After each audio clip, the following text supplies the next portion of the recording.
이 검색이 1위, 2위 이렇게 막 올라오잖아요. 실시간으로요. 보니까 개그맨 중에 윤 누구였죠? 여러분 보셨네요. 그 격투기 해가지고, 첫 데뷔전에서 케오페에서 아주 많은 사람들 이렇게 놀라게 했던. 그러니까 저는 사실 그 친구가 누군지 몰라가지고요. 인터넷에 검색했더니, 봉숭아학당에 나온 그 여자애들하고 여자애, 맞죠?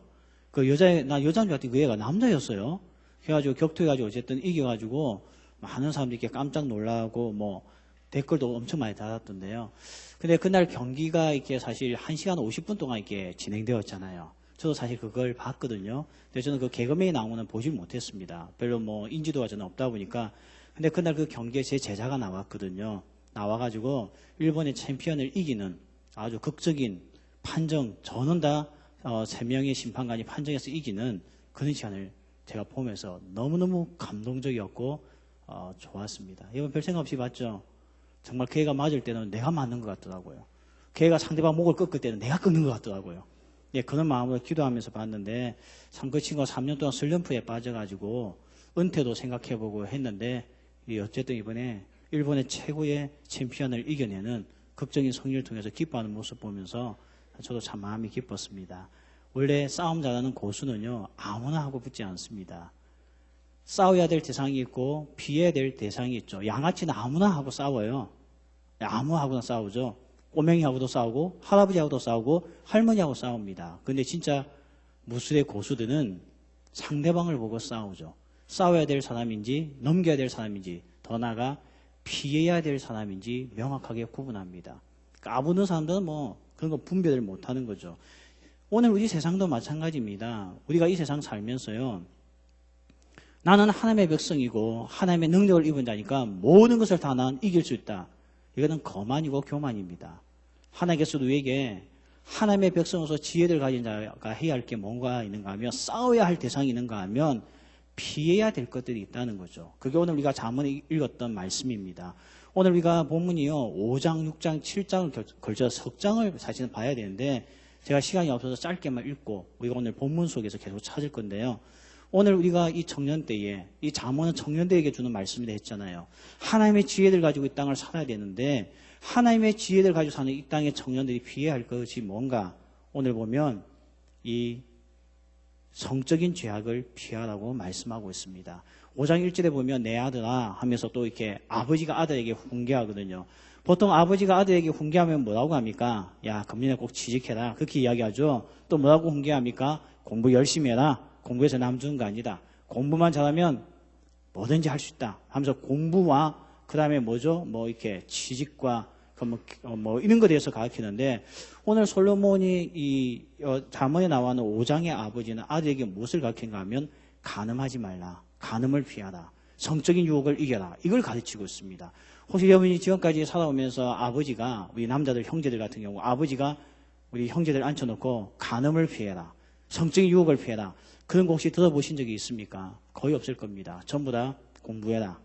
머리에 피도 마르지 않는 것이 이렇게 나오죠.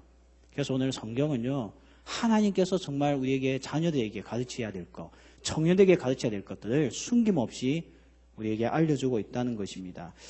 제가 이번에 이 말씀을 준비하면서요, 네이버에 검색을 하다가 지식에 있는 내용이 왔습니다. 제가 그냥 이 여고생이 올린 글인데 제가 그냥 하나도 안 빼고 그대로 읽어드릴게요. 제 나이가 18세입니다. 저는 전에 저보다 4살 많은 남자친구와 사귀었습니다. 요즘 4살 많은 것도 친구예요. 세상 잘 나가고 있습니다. 그럼 4살 많으면 몇 살이죠? 남자가 22살. 이제 군대에 막 들어갔는지 모르겠어요. 그 남자친구가 술을 마시다가 제가 너무 취해서 어쩌다 보니 모텔에 가게 된 적이 있어요. 그랬더니 성관계를 요구하더라고요. 솔직히 저는 까진 편도 아니고, 이거 까진 거 아니에요? 어쨌든 모르겠어요. 까진 편도 아니고 학교에서 평범하고 그냥 재미있는 애로 인식되어 있는, 그러니까 한마디로 아주 평범한 애이기도 하고, 부모님이 공무원이신지라 성에 대해 약간 폐쇄적인 생각을 갖고 있거든요. 혼전 성관계는 절대 안 되며 스킨십은 키스까지만. 그래서 거부를 했더니 제가 너무 고지식하다고 하더라고요. 그래서 궁금해진 건데, 혼전 성관계가 정말 흔한가요? 만약 나중에라도 남자친구가 진지하게 사귀고 나서 1, 2년 넘게 사귀고 나서 남자친구가 성관계 요구했을 때 거절하는 건 신뢰가 되는 걸까요? 그런 반대로 배우자와 첫날 밤에 관계를 가졌을 때 처음이 아니라는 걸 상대가 알았을 땐 과연 배우자는 화를 낼까요? 아니면 이해할까요? 혼전 성관계에 대해 정확한 통계 같은 거 아시는 분 없나요? 혹은 잘 아시는 분은 없으신가요? 하고 네이버 지식에 올려놨더니 댓글이 쭉 달렸습니다. 누가 올렸다고요? 18세 여고생이 올렸습니다. 야, 대단한 세상이죠. 여고생이 이것을 인터넷상에 올려서 질문을 던지고 있는데 제가 그냥 이번 주 읽을 때 그냥 재미상 듣고 있었는지 모르겠지만 이 여자의 질문의 전제가 뭔가 하면 뭐죠? 죄냐에 대한 물음은 전혀 없습니다. 시기가 언제가 좋으냐 이걸 묻는 거죠. 이게 지금 오늘날 우리나라의 여고생들의 수준입니까 이게? 자기가 평범한 여자래요. 저는 이 말이 더 충격받았습니다. 내가 볼 때 까진 여잔데 자기는 평범하네요. 학교에서도 평범한 수준에 속하고요. 얼마 전에 우리나라의 가장 결혼정보 회사 중에 가장 유명한 데가 어디입니까? 듀오죠, 듀오. 네, 여러분도 한 번쯤 검색해 봤을 겁니다. 인간 한 번쯤 검색해 보세요. 어떤 놈들이 들어오는지 한번 봐야 될 거 아니에요. 이 결혼정보회사 듀오하고 서울대 심리학과 교수였는 최인철 교수님이 함께 합병해서 만든 회사가 있거든요. 연구소가 하나 있거든요. 듀오 휴먼 라이프 연구소라는 데가 있습니다. 그러니까 2014년 금년에 2월 2일 날 매일경제신문을 통해서 이 휴먼 라이프 연구소에서 현재 우리나라의 젊은 미혼 남녀들 25세에서 33세 미혼 남녀를 통해서 39세까지 1000명을 대상으로 하여서 대한민국 연애 보고서라는 것을 매일경제신문사에서 발표한 적이 있습니다. 그게 신문에 올라왔거든요. 뭐 여러 가지 발표했는데 제가 뭐 시간 관계에 다 소개할 수는 없고요. 그게 보면 질문 중에 하나가 혼전 성관계에 대해서는 어떻게 생각하냐 했더니 1000명 중에서 전체 응답자의 10.4%만이 결혼식 전에는 절대 안 된다 이렇게 답을 했고 나머지 89.6%는 괜찮다, 가능하다 그렇게 이야기했다는 것입니다. 그러면 그 시기는 언제가 좋으냐 했더니 1개월 이내에 해도 무방하다는 대답이 남자가 38%, 여자는 13% 정도였고요. 그러니까 남자가 3배나 더 많았다는 거죠. 남자는 원래 물불 안 가려요. 이게 되게 단순하거든요. 여성은 결혼을 결심하고 난 이후, 그러니까 이제 나는 이제 이 사람과 결혼하겠다. 결정하고 나서는 17.9%가 더 하겠다. 괜찮다.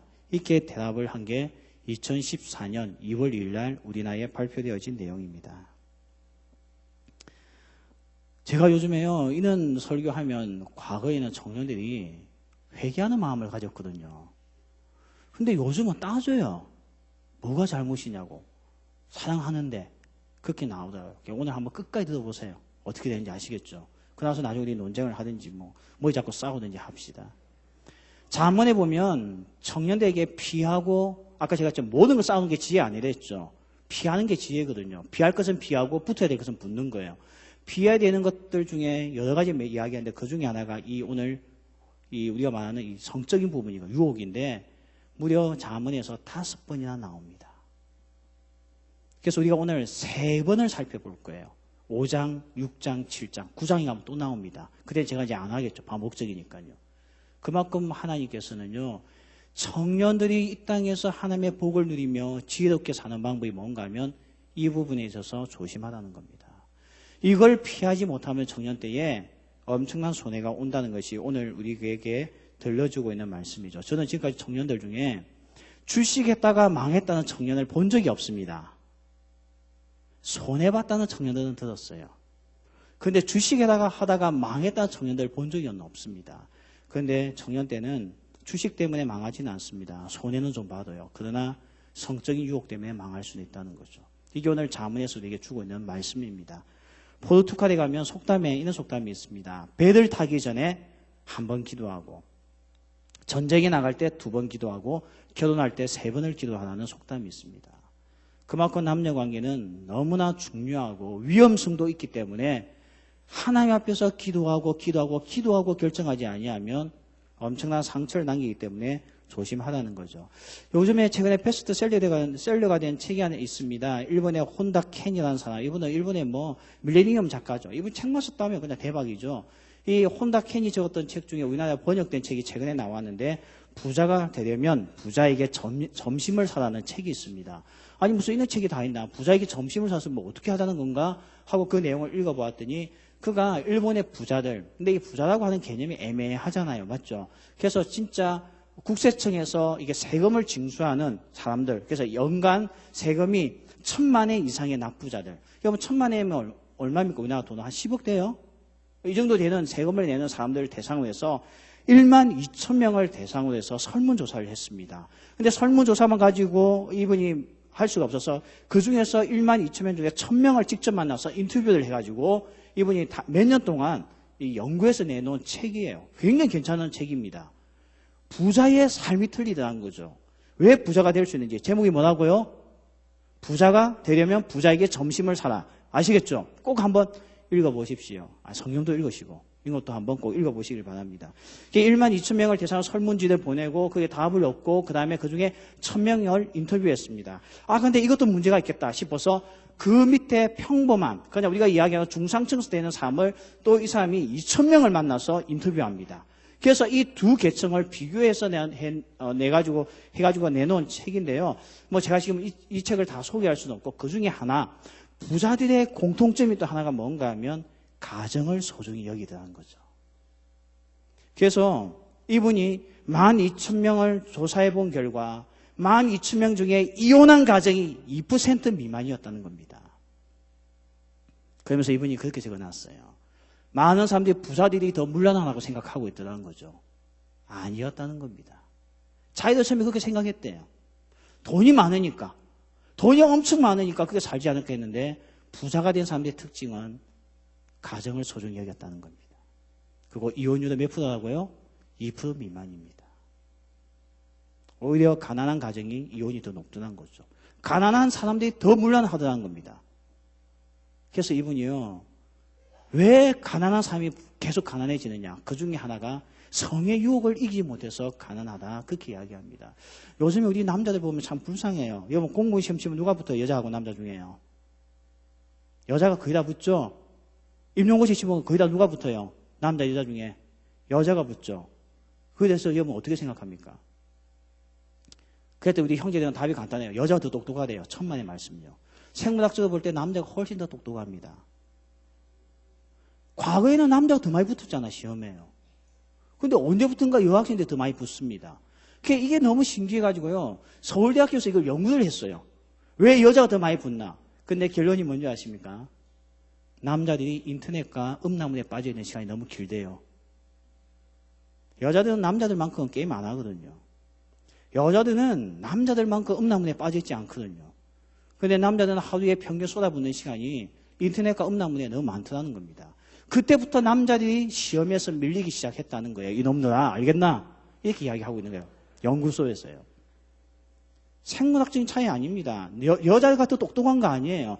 원래 옛날에 학교 다닐 때 전교 1등은 항상 남자였어요. 저는 남녀공학을 나왔기 때문에 알거든요. 여자들이 코피 흘리고 해도 남자 못 이겼습니다. 근데 요즘에는 여자들이 코피 흘리지 않고도 이겨요. 남자들이 전부 다 게임과 인터넷에 빠져 있으니까요. 로마 제국 멸망사라는 책이 있죠. 누가 적었습니까? 에드워드 기번이라는 사람이 적었죠. 워낙 유명한 책이죠.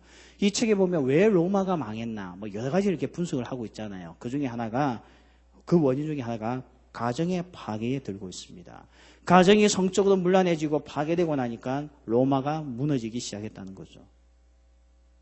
오늘 이렇게 놓고 본다면요, 우리 한국 사회에 청소년들이 이렇게 성적인 유혹에 빠져 있고 청년들이 성적인 유혹에 빠져 있다는 것은 나라가 곧 망할 수 있다는 것을 우리에게 알려주고 있는 겁니다. 오늘날 많은 청년들이 사랑하는데 뭐가 문제냐 이렇게 생각을 하고 있는데 세상의 역사도 우리에게 알려주기를 아니다, 반드시 망한다 알려주고 있어요. 그러면 성경에서는 어떻게 이야기하겠습니까? 이 간음이라는 죄가 뭔가 하면요, 간음을 일단 정의하고 내려가야 되겠죠. 간음은 두 가지가 있습니다. 혼전 성관계를 간음이라고 합니다. 그리고 혼외 성관계를 간음이라고 합니다. 자, 이제 간음에 대해서 정리되셨죠? 자, 이 개념을 붙들고 지금부터 제하고 한번 살펴보겠습니다. 왜 이 청년 때의 간음에 대해서 이렇게 성경에서 엄중하게 말씀하고 있느냐? 이 음란에 대해서 이 간음에는 특징이 하나 있거든요. 그게 뭔가 하면 달콤함에서 시작한다는 거예요. 달콤하다는 겁니다. 5장 3절. 우리 같이 한번 읽어보겠습니다. 자, 시작. 대저. 어떻다고 되어 있습니까? 꿀 같고, 그 다음에요, 기름보다 미끄럽다 되어 있죠. 그만큼 세상에서 가장 맛있는 음식이 뭡니까? 이 시대에는 제일 단 음식이 꿀이었거든요. 그래서 너무나 달콤하기 때문에 청년들이 여기에 접근하기가 너무나 쉽기 때문에 그렇다는 겁니다. 그래서 정말 이 청년 때의 가장 힘든 이유가요. 이게 왜 우리가 이게 성적 유혹에 쉽게 넘어가냐? 달콤해서 그래요.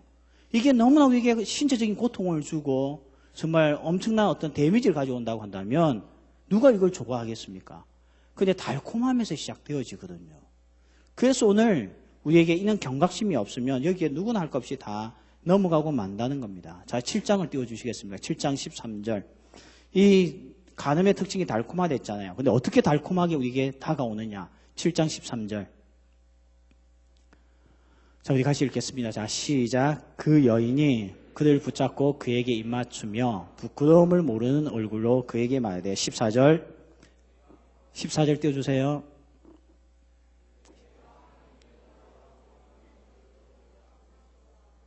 제가 14절을 읽어드릴게요. 7장 14절이죠. 14절에 보면 어떻게 되냐면 내가 화목제를 드려 서원한 것을 오늘 갚아노라 이렇게 되어 있죠. 자, 왜 달콤하냐면요. 이 유혹하는 여자가 나오거든요. 남자 청년을 유혹하는 이 음란한 여인이 나오는데 뭐라고 이야기하냐면 금방 뭘 하고 갔다고 했습니까? 내가 뭐 했다고요? 화목제를 드리고 또 뭐 서원한 것을 오늘 갚았다 되어 있죠. 뭐 하는 여자입니까? 예배하는 여자예요. 교회 다녀요. 교회 다니는 오빠였다는 겁니다. 이게 성적인 유혹의 특징입니다. 뭘 이야기하냐면 우리에게 경계심을 주지 않는다는 거예요. 믿음직한 사람이라는 거죠. 믿을 만한 사람이라는 거죠. 여기서부터 시작된다는 겁니다. 그러니까 교회 다니는 오빠가 다 좋은 오빠 아니에요. 화목제와 서원제를 갚았다고 되어 있습니다. 이스라엘 중에서 서원을 해놓고 갚지 않은 사람들 많았거든요. 근데 이 여인은 갚았어요. 그러고 나서 뭘 합니까? 오늘 성적인 유혹의 대상을 찾고 있다는 거죠. 그래서 달콤한 겁니다. 신앙을 가장 하기 때문에 신앙심이 상당히 좋아 보이니까요. 그래서 이 화목제물의 특징이 뭐냐면 화목제물은 하나님께 올려드리고 나서 그 나머지 이 화목제물 가지고 어떻게 하냐면 그 공동체 형제자매들이 함께 나누어 먹는 것이 화목제물이거든요. 그러니까 오늘 이 여자가 화목제 드렸던 여자가 왜 삶을 찾고 기다리고 있는가 하면 화목제물을 나누어 먹어야 된댔죠. 그래서 나눌 수 있는 사람을 찾고 있었던 거예요. 이건 거예요. 그는 내면에는 뭐가 숨겨져 있습니까? 음욕이 담겨져 있고 성적인 유혹이 담겨져 있었다는 겁니다. 그러니까 교회를 안 나오는 거 아니에요. 교회 나와요. 나와서 뭐 합니까? 목장 모임까지도 가요. 나눠야 되니까. 나눔해야 되니까 나눔. 거기서 사고 친다는 거죠. 그러다 보니까 많은 사람들이 목장 모임 가는 오빠 괜찮은 오빠 이렇게 생각하는 거예요. 그래서 경각심을 없애고 경계심을 다 무너지게 한다는 겁니다. 그래서 이게 위험하고 이런 특징을 가지고 있다는 거죠. 저도 청년부사에 13년 했잖아요. 제가 맡았던 공동체 안에 이 교회 안에 같은 예배단에서 예배하는 남녀 간에 이런 문제가 왜 없었겠습니까? 있었습니다. 부모가 저에게 와서 멱살 잡은 적도 있을 거예요. 당사자가 찾아와서 내게 울며 불며 그 나쁜 오빠하고 욕을 퍼본 적도 있고 그랬어요. 저는 그런 사건이 있을 때마다 하는 게 꼭 있어요. 한 놈은 반드시 교회에 내보냅니다. 그러다 지옥 가다가는 안 해요. 교회들 소개해 주죠. 그거 다짐 받습니다. 다시는 내가 있는 교회 오지 않겠다고. 교회 안에 있더라고요. 오늘 왜 달콤하냐? 왜 쉽게 넘어가느냐? 예배한다니까요. 화목 제물로 드리고 서원제도 갚았다니까요. 할 거 다 한다니까 교회 안에서요. 그래서 경계심이 무너진다는 겁니다. 자, 이렇게 놓고 본다면 교회 오빠들 앞으로 이제 방언하는지 아닌지 한번 물어보세요. 이제 그거밖에 기준이 없어요. 이제 봉사 가지면 안 될 것 같아요. 자, 우리 두 번째 특징이 있는데요. 15절 말씀, 7장 15절 같이 읽겠습니다. 자, 시작. 이러므로 내가 너를 맞으려고 나와 내 얼굴을 찾다가 너를 만났도다. 이 성적인 유혹의 특징이 뭐냐면요. 널 기다리고 있었다는 거예요. 우리말로 표현하면 뭡니까? 너 나의 딱 이상형이야. 이 말이죠. 이 말 한마디에 우리 자매들이 굉장히 은혜를 많이 받더라고요. 막 오빠들이 와가지고, 오, 넌 나의 이상형이야. 와, 진짜 내가 군에 있을 때부터 너 같은 이상형을 위해서 기도했어. 이 말에 자매들이 은혜 받고, 감동받고, 눈물 흘리고, 막, 레터를 보내주고, 뭐, 그때부터 끝나는 거예요. 이게 달콤한 거죠. 나에게 나쁘지 않다는 겁니다. 여러분, 제가 술집 여자에서 미안합니다. 이게 또 인터넷에 올라가면 또 나중에 또 명예훼손 걸릴 수 있는데, 이렇게 그런 데서 일하는 우리 그 분들 있잖아요. 그런 여자들이 혹시 이런 거 봤습니까? 남자가 술을 마셔봤습니다. 했더니 돌멩이 집었더니 가라. 이런 사람 봤어요? 처음 보면, 오빠 멋있어, 최고야. 칭찬밖에 없죠. 그 오빠가 무슨 개 같은 소리 해도, 오빠 말이 진짜야, 진짜. 멋있어. 그렇게 나오죠. 그래야지만 술과 몸을 팔 수 있는 거예요. 그런데 무슨 말 할 때만 웃기고 자빠졌네. 아이고, 돌대가리 같은 소리 하고 있네. 이러면 어떤 사람이 그 집에 가서 술 마시겠습니까? 그러니까 달콤함이 있는 거죠. 너밖에 없다는 거죠. 너가 최고라는 거죠. 그러다 보니까 이것을 끊지를 못합니다. 여러분, 칭찬해 주는 사람 꼴 보기 싫어요? 안 싫어요? 세상에는요, 아부하는 사람 밉다고 하면서도 아부하는 사람이 있으면 좋아하게 되어 있습니다. 그래서 이런 사람을 끊어보기 쉽지 않아요. 그래서 내가 어떤 데는, 야, 너 둘이 헤어져. 그런 적이 딱 한 번밖에 없었는데, 제가 이 말 거의 안 합니다. 근데 한 번씩 제가 도저히 참지 못하고, 너 둘이 헤어져. 그럴 때마다 꼭 자매들이 하는 이야기가 있어요. 그 오빠 착해요, 목사님. 오해하지 마세요. 못 끊는 거죠. 이게 두 번째 특징이 난 겁니다. 세 번째 특징이 있습니다. 16절, 7장 16절. 같이 읽겠습니다. 자, 시작. 내 침상에는 요와 17절까지 몰락과 침량과 계피를 부려놓으라. 18절. 오라 우리가 아침까지 협조가에게 서로 사랑하며 사랑함으로 희락하자. 뭡니까? 필요한 것은 자기가 다 준비해놨다는 거예요. 그러니까 돈 들 일이 없겠죠. 다 해주는 거예요. 성적인 유혹을 가지고 있는 사람, 성적 욕망이 있는 사람은 원래 돈 더 쓰게 돼 있어요. 근데 관심 없는 사람은 수동적입니다. 그러나 그것을 원하는 사람은 적극성이 있습니다. 다 준비해 주겠다는 거예요. 오빠가 잠자리 다 마련해줄게. 걱정하지 마. 그냥 돈 걱정하지 마. 이렇게 나오는 거죠. 그러니까 뭐 손해볼 거 없잖아요. 그래서 굉장히 끊지를 못한 거예요. 네 번째 특징이 있습니다. 이게 굉장히 중요하군요. 7장 19절 20절. 20절까지 같이 한번 읽겠습니다. 자, 시작. 남편은 집을 떠나 먼 길을 갔는데 은주머니를 가졌은즉 보름날에나 집에 돌아오리라 하여. 이게 무슨 말입니까? 아무도 모른다는 거예요. 우리 둘이 하고 있는 행동을. 오빠가 비밀을 보장해 주겠다는 거예요. 여자가 남자의 이 행위에 대해서 비밀을 보장해 주겠다는 겁니다. 여러분 정말 여러분도 매스컴을 통해서 보지만 정말 비밀이 보장되던가요? 처음에는 보장돼요. 근데 나중에 보장이 안 되는 이유가 있어요. 왜냐하면 반드시 삶의 감정은 바뀌거든요. 저 오빠가 나한테 억수 잘해줘. 딴 여자 좋아하는 거예요. 그럼 어떻게 됩니까? 여자들. 정상적인 여자라면 눈이 뒤집혀져야 돼요. 맞죠? 근데 보면요. 항상 이 문제가 어떻게 터지는가 하면 가진 게 많은 사람이 손해봅니다. 이럴 때는. 보세요. 내가 뭐 직장도 못 구하고 월급도 못 받으면 내가 돈을 버려야 되잖아요. 제일 좋은 게 뭡니까? 이전에 나와 사귀었던 여자들 공격하는 거죠. 그래서 연락처 알아내는 거죠. 그러니까 결혼한 거예요. 야, 잘 살고 있냐? 나 아무개다. 기억해? 여자가 가슴 철렁하겠죠. 왜? 무서워? 전화기가 무서워? 내가 네 남편 한번 좀 만나보려고 하는데. 그럼 여자 입에서 나오겠죠. 요구사항이 뭐야? 돈 좀 줘, 돈 좀. 내가 계좌번호 알려줄 때가 많이 보내지만, 뭐, 수간에 우리 뭐, 한때 정을 통했잖아. 1,000만 원만 보내. 이렇게 나오는 거죠. 비밀 없습니다. 비밀 없죠. 그런데 유혹할 때 뭐라고 하는지 아세요? 아무도 모른다는 거예요. 심지어 나와 잠자리에 함께하는 남편도 모를 정도니까 여기에 대해서는 자유하다는 겁니다. 우리가 이렇게 사귀다가 헤어질 수도 있잖아. 그래도 나 죽을 때까지 너 비밀로 해줄게. 그렇게 유혹한다는 거죠. 세상에는 왜 이런 것들이 다 드러날까요? 보세요. 매스컴 보세요. 정치인들 다 드러나잖아요. 연예계들 다 드러나잖아요. 숨겨진 게 뭐가 있어요? 야, 너 내에게 몸 한 번만 줘. 내가 무대 올려줄게. 그렇게 했던 그 사람들 다 드러나잖아, 나중에요. 그런데 오늘 이 성적인 유혹은 우리에게 비밀을 보장해주고 우리의 신분을 보장해 주겠다는 겁니다. 그러다 보니까 사람들이 안정감을 누리죠. 그래서 이렇게 달콤한 유혹이 있는 거예요. 그래서 달콤한 특징이 뭐냐? 문제 없게끔 해주겠다는 겁니다. 그래서 오늘 이런 유혹들이 청년들에게 오면 청년들이 다 무너진다는 거죠. 그래서 오늘 이 간음에 우리가 빠졌을 때 오는 결과가 있습니다. 왜 성경에서는 혼전 성관계를 지금 못하게 하느냐? 오늘 그냥 결과가 무서워서 그런 거예요. 아까 제가 5장을 읽었잖아요.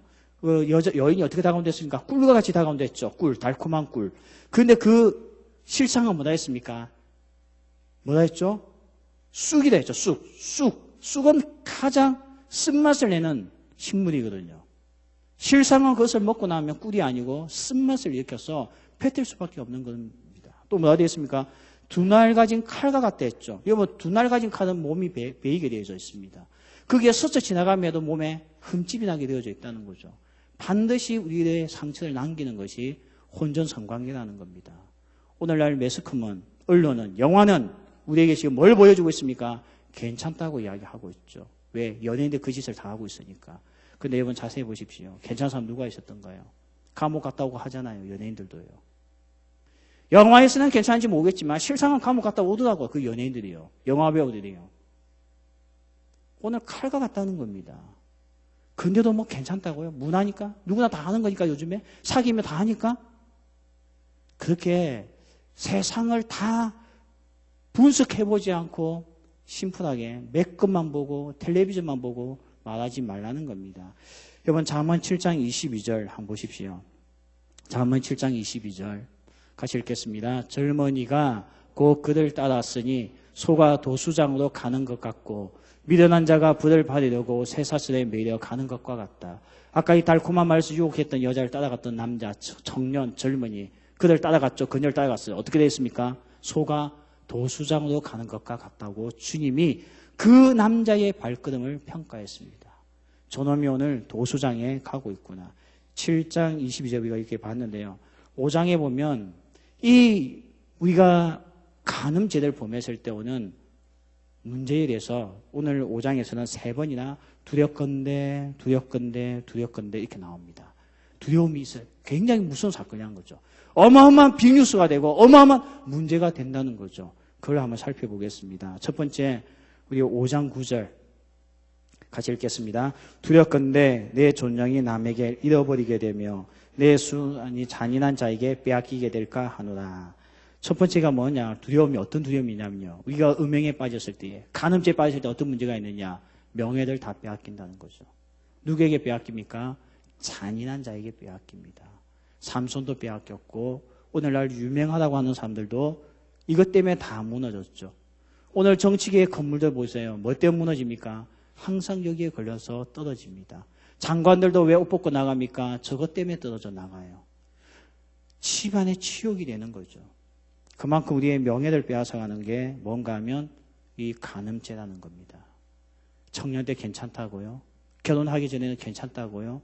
누구나 다 경험해 본다고요? 아닙니다. 빼앗아갑니다. 명예를 빼앗아갑니다. 지금 여러분 때에 나타나지 않습니다. 여러분이 힘 좀 쓰려고 할 때 나타납니다. 아까 제가 그랬잖아요. 항상 언제 나타나냐? 내게 빼앗아갈 게 생길 때 나타나지 지금 취직 구하고 있는 데는 안 나타납니다. 그래서요. 정말 귀하게 쓰임받고 싶으면 청년 때부터 관리해야 됩니다. 자기 자신에 대해서요. 이걸 모르고 그냥 정욕에 빠져 있다는 거죠. 두 번째는요. 또 두려움이 있습니다. 5장 10절 같이 읽겠습니다. 시작. 두렵건대 타인이 내 재물로 충족하게 되며 내 수고한 것이 외인의 집에 있게 될까 하노라. 재산을 빼앗긴다는 거죠. 아까 제가 예를 들어서 설명했죠. 전화 와가지고 돈 달라 하고. 그런 의미도 있고 또 하나가 뭐냐면요. 이 당시에는 이것을 남편이 알게 되면 반드시 살인을 하게 되어 있습니다. 죽이게 되어 있었어요. 근데 사람을 죽이는 게 쉽지가 않잖아요. 그러면 그 남자가 그 여자에게, 그 당사자에게 돈을 요구했거든요. 근데 그 돈이 얼마 정도냐면 벌어놓았던 모든 돈을 다 요구할 수 있었습니다. 그래서 여기에 한번 걸려들면요. 재산 다 날아간다는 겁니다. 정말 다 날아가더라고요. 합의금 한 번 좀 끝입니까? 그 사람에게 돈을 줬는데 1,000만 원 준다고 1,000만 원이 계속 유지되겠습니까? 또 떨어질 건데요. 원래 사람은 돈이 한번 나온 곳이 있으면 계속 그것을 두드리게 돼 있거든요. 이것이 쉽게 얻을 수 있는 거 없잖아요. 그래서 결국 나중에 재산도 다 달아나게 된다는 거죠. 세 번째 두려움이 있습니다. 5장 11절. 같이 읽겠습니다. 두렵건대 마지막에 이르러 내 몸 내 육체가 쇠약할 때에 너가 한탄하며. 몸이 어떻게 된다고요? 쇠약해진다는 거죠. 우리 정말 여자 자매들 뭐 어때요? 사랑하는데요. 그러다가 임신하면 어떻게 합니까? 낙태로 가는 거죠. 낙태로 가요. 여러분, 낙태 우리나라의 2010년도 통계인데요. 우리나라에 임신할 수 있는 여자들 수가 1,071만 명으로 보고 있습니다. 그러니까 인구의 4분의 1이 임신이 가능하다는 거죠. 그 중에서 2010년도에 임신을 중절했던, 낙태를 했던 숫자가 16만 9천 명입니다. 이 16만 9천 명을 살펴보았더니 다 낙태 이후에 건강에 문제가 있었는데 그 중에 하나가 제일 많은 게 불임이에요, 불임. 이 뱃속에 있는 태아를 이렇게 기계로 갈아서 죽이든지 뽑아서 이렇게 죽이잖아요. 그때 이 난수가 아주 가늘게 되어 있는데 그게 끊어질 확률이 크다는 겁니다. 그래서 불임이 많다는 겁니다. 그리고 유산이 잘 되고요. 그 다음에 저체중아. 아이가 뱃속에서 크질 않는 거예요. 그 다음에요, 보면 정신적인 우울증이 많이 온다는 겁니다. 그 외에 뭐 여러 가지 것들이 있죠. 결코 이득될 거 하나도 없다는 겁니다. 그런데 오늘 여기에 남자들도 무책임하고 여자들도 피임을 잘하면 되는 걸로 착각하고 있습니다. 오늘 성경은 분명히 너 몸이 상한다 했습니다. 하나님은 거짓말 하지 않잖아요. 몸이 상한다니까 우리 여학생들 잘 들으세요. 너 젊은 날에 몸이 상한다니까요. 그런데도요, 괜찮대요. 유행이에요, 유행. 병들어 썩어 죽는 게 유행이에요? 그건 건절시켜야 할 일이지. 근데 그렇게 있는 거죠. 아까 우리 5장 11절 마지막에 보니까 한탄한다 됐죠. 다른 성경에 보면 탄식한다 했습니다. 네 번째 특징이 뭐냐, 결과가 뭐냐면요, 탄식하게 되어져 있어요. 이 문제에 빠지면. 미국 코넬대 연구팀이요, 혼전 순결을 유지한 커플과 결혼하기 직전에 혼전 성관계를 맺었던 커플을 가지고 만족도를 조사했습니다. 결혼 생활에 대한 만족도. 참 미국엔 참 다양한 연구를 다 해요. 맞죠? 봤는데 그 연구팀이 이렇게 발표했습니다. 교제 초기에 성급하게 성관계를 가지면 이후 건강한 부부관계를 위한 핵심 요소들이 제대로 형성되지 못할 수도 있다. 핵심적인 요소가 뭐냐? 핵심적인 요소는 헌신, 친밀도, 의사소통이 무너진다는 거예요. 아, 우리 결혼하기 전에 뭐 관계 맺으면 어때? 어차피 결혼할 건데. 그렇게 해서 결혼하는 사람들 있잖아요. 뜻하지 않게 결혼하는 청년들 있습니다. 임신 때문에. 요즘 그런 청년들이 종종 있잖아요. 여러분 주변에 친구들 보면 있죠? 선배들 보면 있죠? 그런 사람들이 결혼해서 애 놓고 이제 잘 살 것 같습니까? 특징 중에 하나가 의사소통이 안 된대요. 그 다음에 또 뭐가 있습니까? 친밀도가 떨어지기 시작해요.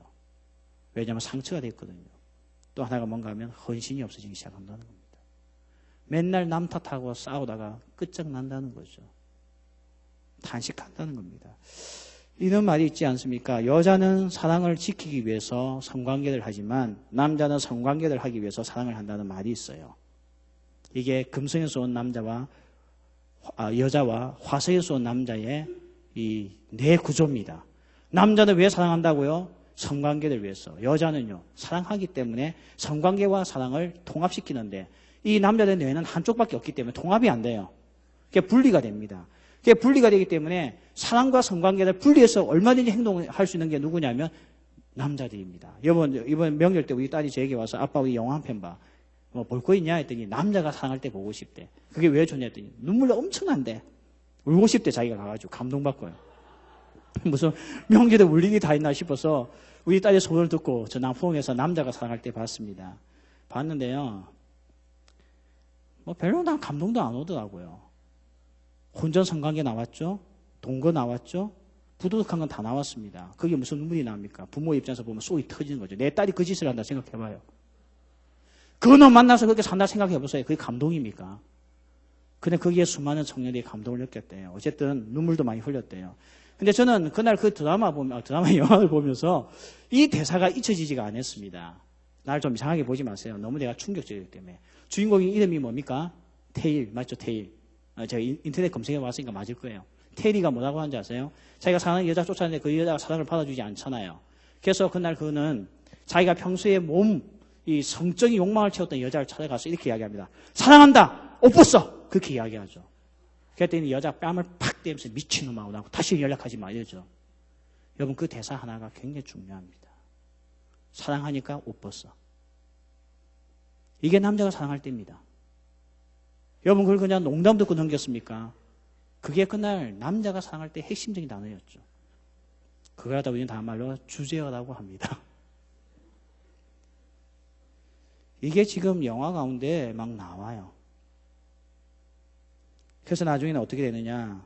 이것을 연구했던 사람이 보니까 결혼하기 전에 성관계를 통해서 사랑을 이어가겠다고 하는 사람들은 거의 다가 관계가 깨어지고 이별하고 말더라는 겁니다. 지금 누군가하고 교제하고 있습니까? 길게 갈고 싶습니까? 그러면 지켜주십시오. 그게 오랫동안 사랑을 유지하는 방법입니다. 그런데 자기의 욕구를 채우는 순간 깊은 사랑 대신 이별이 더 많더라는 거죠. 자, 이게 참 위기입니다. 그래서 잠언 6장 27절부터 29절까지 우리가 같이 읽겠는데요. 여기에 보면 이렇게 말씀합니다. 한번 띄워주시겠습니까? 잠언 6장 27절부터 29절. 자, 같이 읽겠습니다. 사람이 불을 품에 품고서야 어찌 그의 옷이 타지 아니하겠으며 사람이 숯불을 밟고서야 어찌 그의 발이 되지 아니하겠느냐. 남의 아내와 통관하는 자도 이와 같을 것이라. 그를 만지는 자마다 벌을 면하지 못하리라. 여러분, 불을 갖다가 내 가슴에 대고 있으면 어떻게 됩니까? 타는 거죠. 숯불을 내가 밟고 지나가면 어떻게 됩니까? 발이 되는 거죠. 이게 오늘 간음죄라는 겁니다. 괜찮겠지? 괜찮아. 요즘 그러잖아. 이렇게 우리는 말로써 위안 삼고 있지만 하나님이 보시는 현실은 반드시 불에 타게 되고 되게 되어서 큰 상처와 아픔을 남기고 두려움에 빠진다는 겁니다. 잠언 6장 30절부터 36절까지인데요. 제가 시간이 없어서 이걸 요약을 해드릴게요. 어떤 말이냐면 도둑질과 비교하고 있어요. 잠언 6장에서 어떤 말이냐면요. 도둑놈이 만약 도둑질 하다가 배가 고파서 도둑질 하다가 잡히면 7배를 보상하면 끝납니다. 용서받을 길이 있다는 거죠. 그런데 간음하다가 덜키면 방법이 없다는 겁니다. 이게 6장 30절에서 36절에서 말씀하고 있는 겁니다. 그러니까 잠언에서는요. 도둑질보다 더 나쁘게 보는 게 뭔가 하면 간음죄라는 거예요. 왜냐하면 보상할 길이 없다는 거죠. 다섯 번째, 왜 오늘 이 간음이 우리에게 경계가 해야 되고 두려우냐 하면 다섯 번째 이유가 있습니다. 경제적인 손실이 있다는 거죠. 잠언 6장 26절 같이 읽겠습니다. 자, 잠언 6장 26절. 자, 읽겠습니다. 자, 시작. 음료로 말미암아 사람이 한 조각 떡만 남게 됨이며 음란한 여인은 귀한 생명을 사냥합니다. 뭐만 남는다고요? 한 조각 떡만 남는다는 거죠. 반드시 경제적인 문제가 따라와서 무너지게 된다는 겁니다. 자, 그래서 청년 때요, 지혜가 필요합니다. 어떤 지혜가 필요하다고요? 피하라는 거예요. 피하라는 겁니다. 자, 우리 여섯 번째가 있습니다. 영적으로 무너지죠. 가장 중요한 걸 이룬다는 거죠. 6장 32절. 같이 읽겠습니다. 자, 시작. 여인과 간음하는 자는 무지한 자라. 이것을 행하는 자는 자기의 영혼을 망하게 하며. 오늘 뭐라고 말씀하고 있어요? 뭐가 망한다고요? 영혼을 망친다는 겁니다. 그래서 여기에 빠져있는 사람들은요, 교회 잘 못 나옵니다.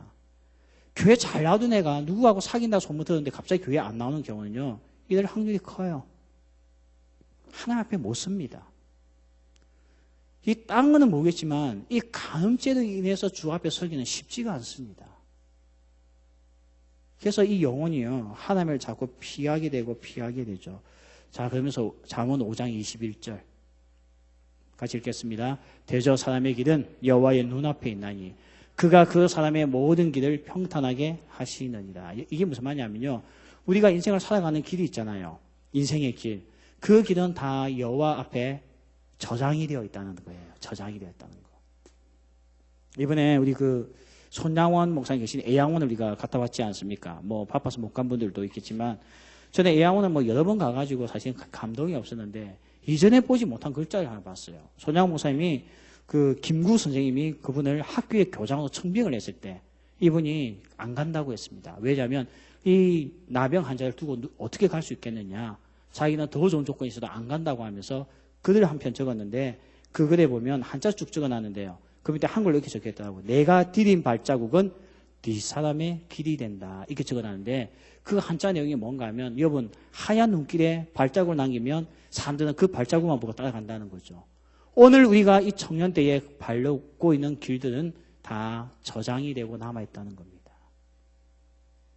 손양호 목사님은 그 발자국이 후배들에게도 해가 되지 아니하고 자기 자녀들에게도 해가 되지 아니하고 한국 교회도 해가 되지 않게끔 발걸음을 조심했다는 겁니다. 오늘 우리는 어떻습니까? 이 청년 때에 너무 우리의 발걸음이 쉽게 가고 있지 않습니까? 자, 그러면 우리가 이런 위험성 때문에 하나님께서 하지 말라는 겁니다. 제가 이것을 공부하고 난 이후에 네이버 지식학과 그 요고생의 질문에 답을 주려고 하다가 너무 길어서 못했어요. 그에 꼭 여러분 전도해 왔으면 좋겠습니다. 그럼 제가 이걸 가르쳐 주게 해요. 오늘날 많은 사람들이 사랑하는데 그게 뭐가 문제냐고요. 근데 여러분 사랑은 그걸로 하는 게 아닙니다. 사랑은요. 마음과 마음, 영과 영으로 사는 것이 사랑이지 그 방법이 아닙니다. 마음에는 딴 여자를 품고 있으면서 이 여자를 사랑한다는 것은 거짓말이죠. 그 사랑을 믿어줄 사람 아무도 없습니다. 그런데 우리의 행동은 그렇게 하고 있습니다. 자, 그러면 우리가 간음죄로부터 어떻게 지킬 수 있느냐. 오늘 잠언의 주제죠. 잠언 6장 20절, 24절. 우리 좀 길지만 우리 다 같이 함께 읽고 마무리 짓겠습니다. 6장 20절부터 24절까지. 시작.